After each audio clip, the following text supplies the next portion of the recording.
Corona की सबसे ज्यादा मार झेल रहे मुंबई के हालात क्या है, अब वो भी देखिए। न्यूज़ 24 रिपोर्टर इंद्रजीत सिंह कल्याण के एक सरकारी अस्पताल पहुंचे और अस्पताल के बाहर कोविड टेस्ट करवाने वालों की लंबी कतार देखने को मिली, लेकिन टेस्टिंग सेंटर का शटर डाउन मिला। अस्पताल में ऑक्सीजन इतना ही है जो बमुश्किल 48 घंटों तक चले। बेड्स की हालत पूछिए मत। पूरी रिपोर्ट देखिए।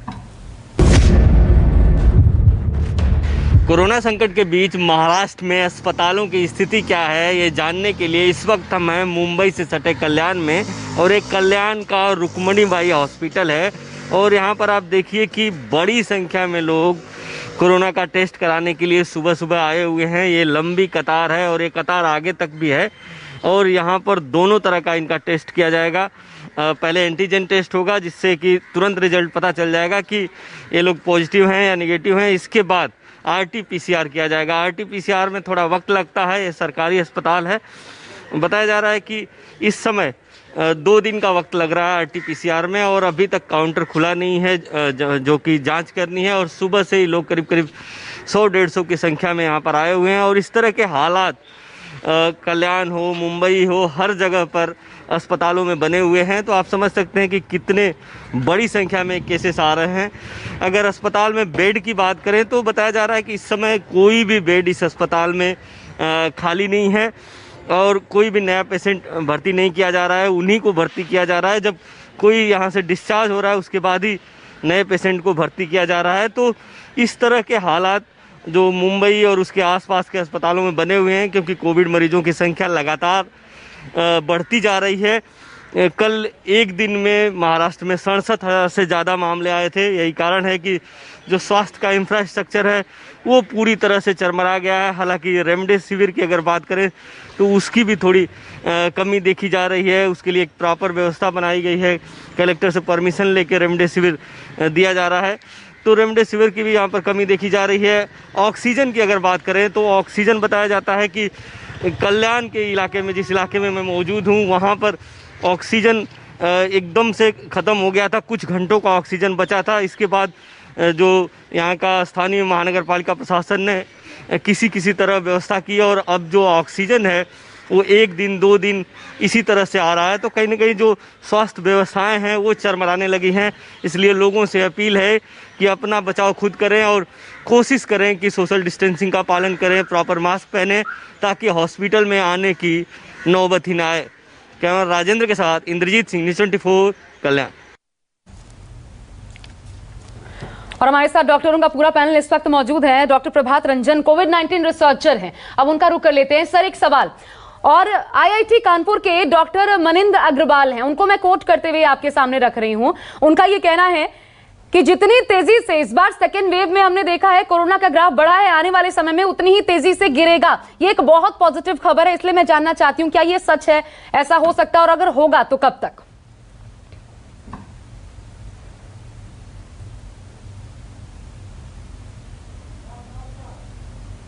में ये 3 से 4 महीने के गैप पे ये जब पीक की तरफ जाता है तो 1.5 से 2 महीने पीक पे पहुंचने में लगता है इसको। मैंने 120 कंट्री और अपने करीब 25 राज्यों के भारत का डाटा एनालिसिस किया हूँ। उस पे ये समझ में आता है कि इसकी वेव्स 2 से 4 महीने के गैप पे सेकेंड वेव्स आई है सब जगह, और उनको जैसे ब्राजील हो चाहे अदर कंट्री हो, और उनको पहुंचने में पीक पे 1.5 से 2 महीने लगते हैं। सो आप इंडिया में उम्मीद कर सकते हैं कि मई लास्ट में आपका पीक अचीव होगा, और उसके बाद वो टैपर होना शुरू होगा, तो वो जाके टैपरिंग आपका जून जुलाई में अंत होगा। सो अगला मई जून जुलाई तक आप प्रॉब्लम में रहेंगे। मतलब सर मई लास्ट में पीक होगा, तो अभी तो लगभग 2.5 लाख केस, तो फिर मई लास्ट तक हम पीक में कितने केसेस एक्सपेक्ट करें? दूसरी बात मैम, मैनेजमेंट, जो सबसे इम्पोर्टेंट बात मैं बताना चाह रहा था, मैं सर को भी सुन रहा था। हम रॉकेट साइंस की तरफ बात कर रहे हैं, बेसिक साइंस की तरफ बात नहीं कर रहे हैं। पूरे इंडिया में, वर्ल्ड में और इंडियन सब कंटिनेंट में, इंडिया में अभी क्या हो रहा है, कॉपी पेस्ट की आदत हो गई है हमें। हम अपने पॉपुलेशन के रेस्पेक्ट में मैनेजमेंट सिस्टम में चेंज नहीं करेंगे। ये अगले 2025-26 तक रहने वाला है। हर 4-5 महीने पे इसके वेव्स आते रहेंगे। वैक्सीन की इफिकेसी के बारे में बहुत सारी बातें हो रही हैं। हमें अपने मैनेजमेंट सिस्टम को चेंज करना पड़ेगा। आपका जितना सर, लंबा एक सवाल जो चौड़ा मैंने आपसे पूछा था, ये बात इंपॉर्टेंट कह रहे हैं कि मैनेजमेंट सिस्टम को ठीक करना पड़ेगा, लेकिन सर मैं आम जनता का ये सवाल है, जो लोग अस्पताल में नहीं है, घर पर हैं, वो कैसे ख्याल रखें? नए सिम्टम्स क्या हैं? कैसे पता चले कि ये कोरोना के लक्षण है? अभी कैसे पता चले? क्योंकि लोगों को यही समझ नहीं आ रहा है कि सर्दी खांसी जुकाम है तो ये कोरोना है या नहीं है, कैसे अंतर पता चले? मैं वहीं पे आ रहा हूँ। पॉइंट नंबर 1 ये है कि होम आइसोलेशन सिस्टम जो हमारा एग्जिस्टिंग है उसको होम नर्सिंग सिस्टम में बदलना होगा। आप हर डिस्ट्रिक्ट पे सेंट्रलाइज्ड 8 से 10 टीम तैयार करें, 1 डॉक्टर और 4 स्टाफ के साथ, 1 ambulance equipment with all the drugs and injectable plus oxygen. ये एक टीम कम से कम 50 से 75 फैमिली ऐसे पेशेंट्स के फैमिली को कैटर कर सकती है। जो अर्ली स्टेज में हैं, सिम्टोमेटिक हुए हैं, उनको घर पे ही आप डायग्नोज करें, घर पे ही उनकी ट्रीटमेंट इनिशियल शुरू करें, तो आपके हॉस्पिटल की तरफ जो ये रश जा रहा है वो घटेगा। होम आइसोलेशन को आपको होम नर्सिंग सिस्टम में बदलना होगा, स्पेशली जहां आपका हेल्थ इंफ्रास्ट्रक्चर इतना डिस्प्रोपोर्शनेट डिस्ट्रीब्यूटेड है पूरे इंडिया में। बिहार में पटना में कुछ फैसिलिटी है तो आरा में कोई फैसिलिटी नहीं है, मुंगेर में बहुत कम फैसिलिटी है। जी जी।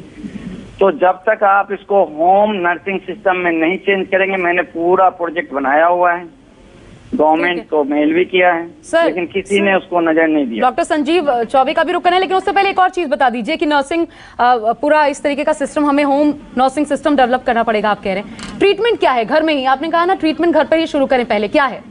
घर में ही जो पेशेंट ओरल ड्रग पे के लायक हैं उनको डॉक्टर की टीम ओरल ड्रग्स दे, जिनको इंजेक्टेबल्स चलने हैं उनको घर पे ही इंजेक्टेबल्स चले। ऐसे पेशेंट ही सीरियस होकर आपके हॉस्पिटल की तरफ भाग रहे हैं 4 से 5 दिनों में।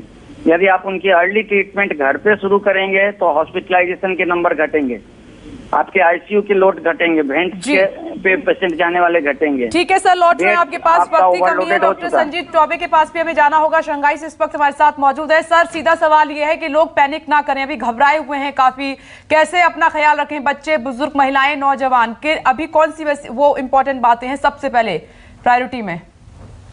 सबसे पहले प्रायोरिटी में ये बात यह है कि आज के डेट में जहाँ भी मॉब गैदरिंग, जो स्पेशली हॉस्पिटल एक वो हार्बर बन गया है इन्फेक्शन के लिए। लोग जाते हैं सिंपल अपने बच्चों को लेके और मालूम चला कि वो कोविड लेके आ जाते हैं। दूसरी बात यह है कि हमें मेन, जैसा अभी तक डिस्कशन चल रहा है उसमें मैं सिर्फ यही ऐड करूंगा कि जितना ज़्यादा हो सके अननेसेसरी टेस्टिंग करना भी ठीक नहीं है। अननेसेसरी टेस्टिंग से कभी फॉल्स, मैक्सिमम टाइम तो फॉल्स नेगेटिव आ जाता है, और अगर मान लीजिए कि अगर आ भी गया है और अगर हमारी इम्यूनिटी अगर अच्छी है तो हमें छोटी मोटी दवाइयों से काम चल जाएगा। लेकिन जिस हिसाब से वो जिस चीज को, न्यूज को फैलाया जाता है, उससे लोगों में ज्यादा पैनिक की सिचुएशन क्रिएट होती है, जो मतलब लोगों के लिए ठीक नहीं है। मुझे वो टाइम याद आ रहा था जब मैं इंटर में था और वो जब डेंगू चलता था तो 10,000, 20,000, 60,000, जबकि हम लोग बोलते भी थे कि 40,000 से नीचे की जरूरत नहीं है एडमिशन की, फिर भी लोग पैनिक होकर हॉस्पिटल आते थे। दूसरी बात यह है कि एक इसमें बहुत बड़ा एक अभी रिसेंट 2 दिन पहले एक स्टडी आई है कि ये एरोसल वर्सेस ड्रॉपलेट, अभी तक हम इसको ड्रॉपलेट मान के चल रहे थे, लेकिन ये इसको एरोसल इन्फेक्शंस भी माना जा रहा है, यानी थ्रू एयर भी ये ट्रैवल करके जो है दूसरे को इन्फेक्ट कर सकता है। यानी आप जिस आदमी से, आप एक रूम में है और कोई दूसरा दूसरे रूम में है और वो अगर इसका विंडो खुला हुआ है तो भी वो पॉसिबल है कि वो इन्फेक्ट हो सकता है। दैट इज वन स्टडी जिसमें अभी कोई क्लियर कट अभी तक हमारे पास स्टडी का ऑफिशियल डिक्लेरेशन नहीं है, लेकिन एक लैंसेट का स्टडी है। लैंसेट काफी अच्छी रिसर्च स्टडी देती है, तो हम लोग उसको मान सकते हैं क्योंकि उन्होंने अलग अलग जगह पे 10-15 जगह पे उन्होंने अलग अलग स्टडीज किया है और ये पाया है। तो हमें ज्यादा सावधान रहने की जरूरत है। मेन है कि precaution. Sir Ravi Malik sir का रुख करना, इसलिए एक सवाल उसका बहुत संक्षेप में जवाब दीजिएगा। चाइना कैसे कंटेन कर पा रहा है? मतलब अन्य 10 कंट्रीज में भी नहीं है जहां पे बहुत तेजी से कोरोना वायरस फैला है?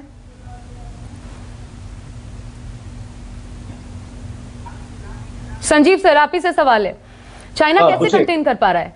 हमारे यहाँ अभी तक तो यहाँ पूरा लॉकडाउन है। यहाँ पे अभी तक ऐसा कुछ भी नहीं है कि अभी भी हम लोग मास्क यूज कर रहे हैं। डॉक्टरों को मैंडेटरी है हर 2 वीक पे जो है RT-PCR कराना है।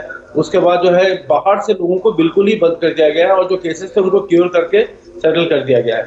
और जो भी अगर लोग बाहर, डिप्लोमेटिक चैनल्स ओपन है यहाँ पे, सिर्फ जो डिप्लोमेट्स है वही आ जा सकते हैं, बाकी कोई अभी तक आना जाना यहाँ पे नहीं है। और यहाँ पे फॉरेनर्स को भी मना कर दिया गया है, वो लोग भी, और जो भी आ रहे हैं उनको 14 डेज फर्स्ट क्वारंटाइन है। लोग बुला रहे हैं स्मॉल पॉकेट्स में 30-40 फॉरेनर्स आ रहे हैं, लेकिन वो पूरे क्वारंटाइन को रूल को फॉलो कर रहे हैं इरिस्पेक्टिव ऑफ पोस्ट। तो ये अभी तक का पालन किया जा रहा है, और इसलिए चाइना में हम नहीं देख रहे अंडर 10 कंट्रीज में चाइना का नाम शामिल हो। डॉक्टर रवि मलिक सर, क्या लेट लतीफी बड़ा कारण बन रही है ज्यादा गंभीर मामलों का? मतलब आप सोचते हैं कि शायद आपको वायरल हो?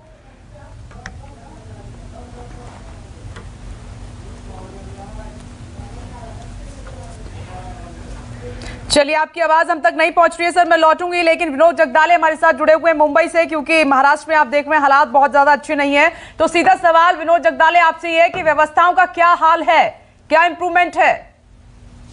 देखिए, व्यवस्था कुछ हालात अलग लगातार की जाए। ऑक्सीजन की कमी है, और सबसे बड़ी बात तो आपने कल रात को भी देखा होगा कि रेमडेसिविर को लेकर महाराष्ट्र में किस प्रकार की राजनीति चल रही है। एक गुड फार्मा कंपनी के एक मालिक को यहाँ पर पुलिस जांच पड़ताल के लिए पुलिस स्टेशन में लेके आ गया।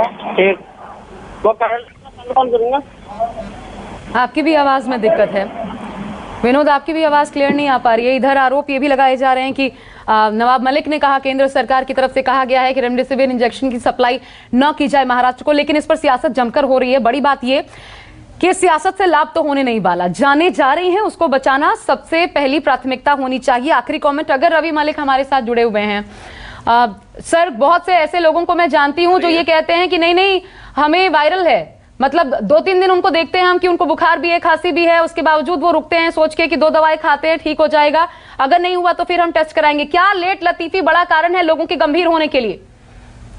देखिए, लोगों को मैं यहाँ पे फीडबैक देना चाहूंगा, क्योंकि मैं कोविड का अस्पताल भी चलाता हूं, तो मैं ये बताऊंगा जितनी रिसोर्सेज हमारी कम हो रही है उसकी एक ही वजह, वो यह लोगों के अंदर पैनिक की ये हाल है। जब आपका RAT पॉजिटिव आ गया, यानी रैपिड एंटीजन टेस्ट पॉजिटिव आ गया, आपको कोई जरूरत नहीं है कि आप RT-PCR करवाएं।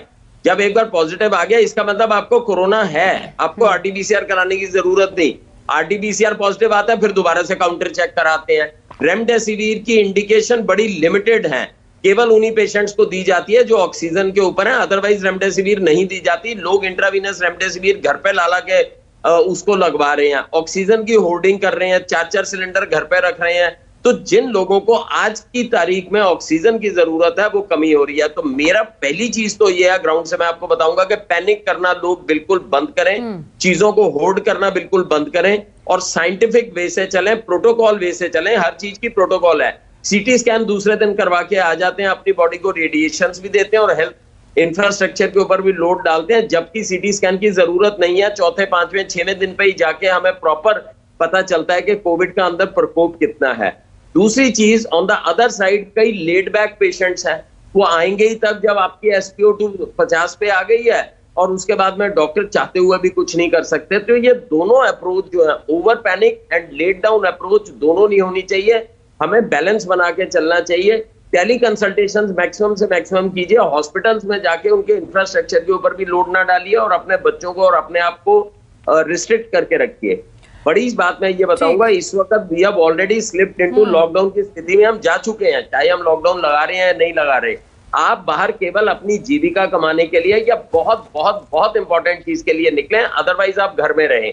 जिस तरह से ये नई स्टडी आई है, मैं ये भी सुजेस्ट करूंगा कि आप क्रॉस वेंटिलेशन घर में जरूर रखें, जिससे कि आपको कोरोना होने के चांसेस बड़े कम है। हॉस्पिटल में एडमिशन केवल तभी होगी जब आपकी ऑक्सीजन कम हो रही है, हाई ग्रेड फीवर आपको आ रहा है 8वें 9वें दिन के ऊपर भी, और आपको सांस में दिक्कत है। इसके अलावा कोई इंडिकेशन नहीं है हॉस्पिटल में एडमिशन करने की। आप अपने बेड ना बुक कीजिए, आप अपना पैनिक नहीं कीजिए। बहुत जरूरी बात सर आपने बताई है अंत में, और ये जरूरी थी दर्शकों के लिए, क्योंकि जितने भी बड़े डॉक्टर्स को आपने आज सुना, आशा उन्होंने सबने यही कहा है कि पैनिक ना हो और जो रूल्स हैं तीन ही हैं, सोशल डिस्टेंसिंग, मास्क और हाथ धोएं बार बार आप, और साथ ही जो जरूरी मेडिसिन है वो घर में रखें, लेकिन बिना डॉक्टर की सलाह के आप कोई मेडिसिन ना लें। बिल्कुल लगातार चल रहा है। आप सोशल साइट्स पर बाकायदा लोग एक क्लिक करते हैं जो उन्होंने डॉक्टर से प्रिस्क्रिप्शन लिया है और उसे डाल देते हैं। हमारी अपील है न्यूज़ 24 की आपसे कि केसेस वैसे ही बढ़ रहे हैं, ऐसा करके अपनी जान को जोखिम में न डालें, क्योंकि हॉस्पिटल अगर जाते हैं तो जरूरी नहीं कि वहां पर आपको तमाम सुविधाएं मिल पाएं। और यही मकसद और यही अभियान जो हमने शुरू किया है आयुष्मान, इसी के तहत आप तक जानकारी पहुंचाना। देखते रहिए न्यूज़ 24, हर एक जानकारी आपके राज्य की रियलिटी रिपोर्ट, और हमारा ये खास कार्यक्रम आगे भी लगातार जारी रहेगा। फिलहाल अभी के लिए तमाम डॉक्टर्स का बहुत बहुत शुक्रिया। रुक रहे हैं एक ब्रेक के लिए, लेकिन न्यूज़ 24 पर खबरों का सिलसिला लगातार जारी रहेगा।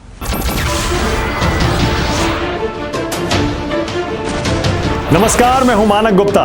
अगर आपको हमारा ये वीडियो पसंद आया हो तो इसे लाइक और शेयर जरूर करें, और हां, हमें सब्सक्राइब और फॉलो करना ना भूलें ताकि आप देश और दुनिया की कोई खबर मिस ना करें। तो जुड़े रहिए हमारे साथ और देखते रहिए न्यूज़ 24।